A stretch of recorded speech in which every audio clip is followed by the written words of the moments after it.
वालेकुम students, how are you all? I hope your all will be fine. Okay students, बेटे हम लोगों ने 10th क्लास का यूनिट नंबर 4 कल ख़त्म कर लिया था। That was human urinary system. ठीक है, आज हम लोगों ने बायोलॉजी का ग्रेड 10th का यूनिट नंबर 5 स्टार्ट करना है and unit number 5 is coordination. अच्छा, कोऑर्डिनेशन वर्ड का मतलब हमें अपनी रोज़मर्रा की ज़िंदगी में भी आता होगा ना। जैसे हम कहते हैं कोई भी काम करने से पहले एक हम वर्ड यूज़ करते हैं कि आपस में कोऑर्डिनेट कर लें, या आप ऐसा करो अपने बहन भाइयों से कोऑर्डिनेट कर लो। तो मतलब कोऑर्डिनेशन का मतलब क्या है उर्दू में? मतलब कोई आइडिया हो आप लोगों को? इट्स मीन कोऑर्डिनेशन एक ऐसा वर्ड है जिसके अंदर काफ़ी लोग बाहम मशवरे से काम कर रहे होते हैं, मीन्स। ठीक है, तो सबसे पहले हम लोग ये देखेंगे बेटे कि कोऑर्डिनेशन की डिफ़ाइन क्या है। Working together all part of body, हम इंसानों की बात कर रहे हैं, लिविंग ऑर्गेनिज्म की बात कर रहे हैं। तो working together all part of body, कि इंसान की बॉडी के तमाम हिस्सों का मिलजुल के काम करना, कोऑर्डिनेशन से काम करना क्या कहलाता है?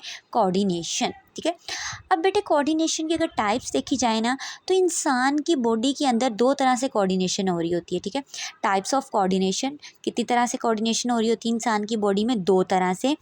एक तो नर्वस कोऑर्डिनेशन होती है। ठीक है, नर्वस कोऑर्डिनेशन नर्व के ज़रिए होती है, नर्व्स मैसेज एक जगह से दूसरी जगह लेके जा रही होती हैं। और जो सेकंड कोऑर्डिनेशन होती है बेटे, वो केमिकल कोऑर्डिनेशन होती है। ये हार्मोन्स के ज़रिए हो रही होती है। एंडोक्राइन ग्लैंड्स हार्मोन सिक्रीट करते हैं और वो हार्मोन केमिकल इन नेचर होते हैं, तो इसलिए कहा जाता है ये chemical coordination. Nervous coordination nerve के ज़रिए होती है, केमिकल कोऑर्डिनेशन हार्मोन्स के ज़रिए होती है। ठीक है, तो define coordination and how many types of coordination, ये आपसे बोर्ड में शॉर्ट क्वेश्चन पूछा जा सकता है। नेक्स्ट बेटे, कोऑर्डिनेशन के कितने कंपोनेंट्स हैं?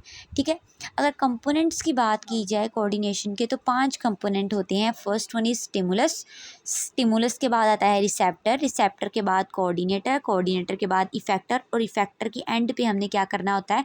रिस्पॉन्स देना होता है। तो कंपोनेंट्स कितने हैं कोऑर्डिनेशन के बेटे? 5 कंपोनेंट्स है। Stimulus, receptor, coordinator, effector and response. One by one हम इन सबको डिस्कस करेंगे कि इनका मतलब क्या होता है। स्टिमुलस का मतलब होता है बेटे किसी चीज़ को शुरू करना। फॉर एग्जांपल, एक इंसान आपके पास बैठा है, आप उसे टच करें तो इट्स अ स्टिमुलस।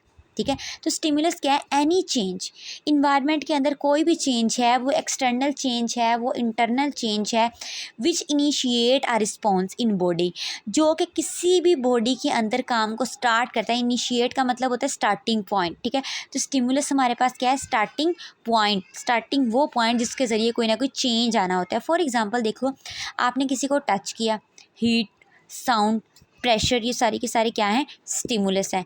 हमें टच कोई करेगा देन ही हम रिस्पॉन्स करेंगे। ठीक है, कोई हीट मिलेगी देन ही हम रिएक्ट करेंगे, किसी की आवाज़ सुनेंगे देन ही हम रिएक्ट करेंगे, कोई प्रेशर हम पे अप्लाई होगा देन ही हम रिएक्ट करेंगे, हमारे अंदर कोई ना कोई चेंज आएगा। ठीक हो गया। Second one receptor. अब देखो, मैंने कहा स्टिमुलस मिला, टच किया। ठीक है, अब टच किसको किया? किसी ऑर्गन को, हाथ को, पाँव को, टांग को, मुंह को, किसी चीज़ को तो टच किया।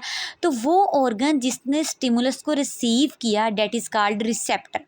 तो हमारे पास रिसेप्टर क्या हुआ? ऑर्गन और टिश्यू विच रिसीव स्टिमुलस। ठीक है, वो ऑर्गन और वो टिश्यू जिन्होंने रिसीव किया स्टिमुलाई को, that is called receptor. For example बेटा, ईयर्स, मैंने आवाज़ सुनी, आवाज़ एक स्टिमुलस था और उसको सुना किसने? मेरे कानों ने, तो मेरे कान क्या हुए? रिसेप्टर्स। अब बात आपको क्लियर हो गई। नेक्स्ट है बेटे कोऑर्डिनेटर। अब कोऑर्डिनेटर क्या होगा? स्टिमुलस भी मिल गया, रिसेप्टर ने उसको रिसीव भी कर लिया। अब क्या होगा?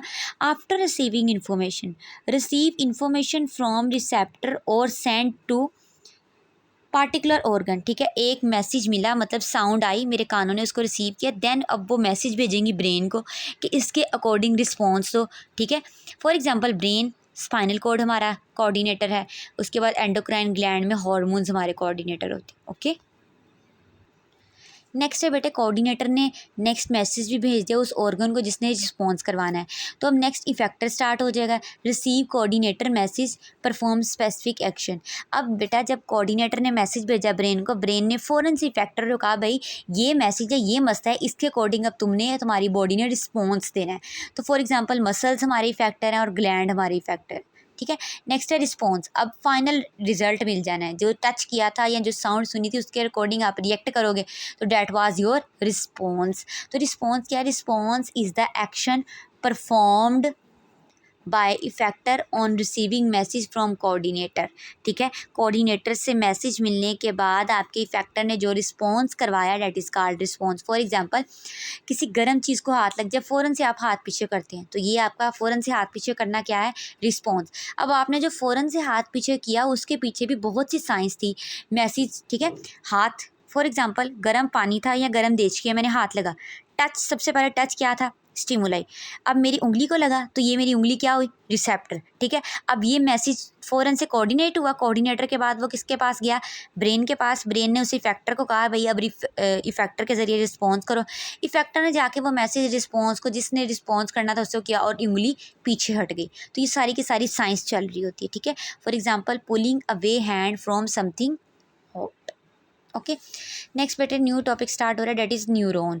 जो न्यूरॉन होता है, मैंने अभी आपको बताया नर्वस कोऑर्डिनेशन। नर्वस कोऑर्डिनेशन किन के जरिए होती है बेटे, नर्व के जरिए होती है। न्यूरॉन और नर्व एक ही लफ्ज़ है। ठीक है, न्यूरॉन और नर्व एक ही लफ्ज़ है। Neuron basically unit of nervous system है।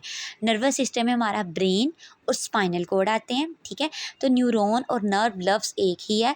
न्यूरॉन या नर्व है क्या, यूनिट ऑफ नर्वस सिस्टम है। ठीक है, हमारे नर्वस सिस्टम का जो बेसिक यूनिट है वो न्यूरॉन और नर्व है। न्यूरॉन होती क्या, व्हाट इज़ न्यूरॉन, ये शॉर्ट क्वेश्चन पूछा जाता है, व्हाट इज़ न्यूरॉन या डिफाइन नर्व इम्पल्स या differentiate between neuron and nerve impulse. तो ये ध्यान से याद करिएगा। न neuron also known as nerve cell.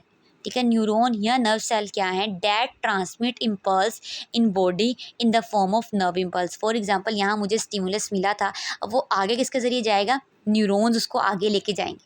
ठीक हो गया, अब आगे लेके जा रहे हैं किस फॉर्म में, नर्व इम्पल्स की फॉर्म में। ठीक है, नेक्स्ट आ गई हमारे पास nerve impulse, wave of electrochemical change that travel across मीम ऑफ न्यूरॉन्स। ठीक है, ये न्यूरॉन है ना, न्यूरॉन नर्व के ज़रिए मैसेज लेके जा रहे हैं, तो ये एक इम्पल्स क्रिएट होती है, एक इलेक्ट्रोमैग्नेटिक या कह लें इलेक्ट्रोकेमिकल चेंज एक फ़ौरन से डेवलप होता है जिसे नर्व इम्पल्स कहते हैं।